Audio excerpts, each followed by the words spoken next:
Okay guys, we've done the roots, now let's talk about the thirds. So the exact same technique is going to be in play here, the same approach, just instead of the root of each chord, now we're looking at the third. So let's just rewind a quick second and go, how do we find the third? Okay, well, the third means it's the third scale degree in a major scale. It can also be a minor scale, but that would technically be the minor third. But we're talking third as a general blanket right now. So whatever the chord is, if it's a major chord or a minor chord, whatever the third of that chord is, that's the one we're targeting. So let's say we're in G. If I just run up a major scale, but count to 3, 1, 2, 3, okay, that's the B. That's how we find the third.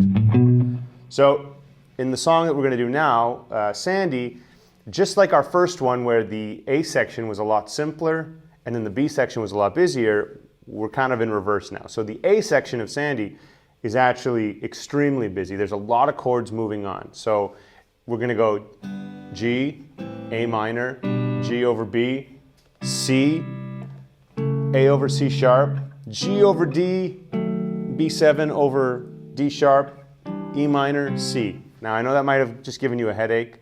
That's okay. What I want to do is just, we're going to solo just in G in the A section, diatonically, nice and simple.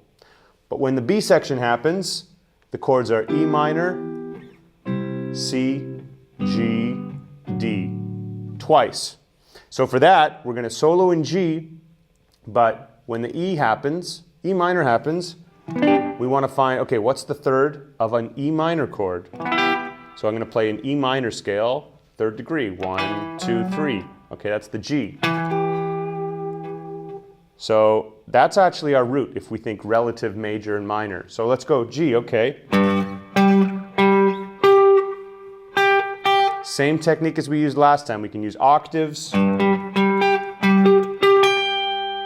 or we can actually just think about it, okay? First string is E, so E, F, F sharp, G. Next string is A, so 12th fret, A flat, G. Same exact thing. So first chord is G, is the third.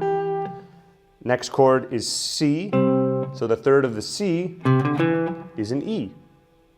Now, if you want to think about it in relation to the root, we can think that the E minor is the 1, the 4 will be the 6 in terms of what the third is.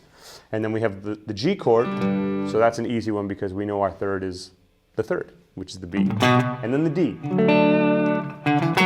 which is an F sharp, which in relation to the root is a 7.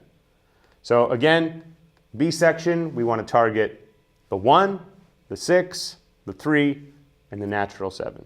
So let's give it a try. So before you jump into the performance and try this, try to just take some time to internalize the chord changes. And what I mean by that is, you can write them out on a piece of paper, you can check out the notation and tab that comes with this course, or you can just memorize it. And you're not on any timetable, there's no rush. Take as much time you need, but playing changes and targeting chord tones is so much easier when you have the chord changes memorized. If you don't know the changes, it's going to be a lot harder. So however way that you need to internalize those, do it and just take it slow, even if it means, doing the first 2 chords on a loop, doing the second and third chords on a loop, doing the third and fourth chords on a loop. There is no right or wrong way to do it as long as it works for you, and it'll work out great that way.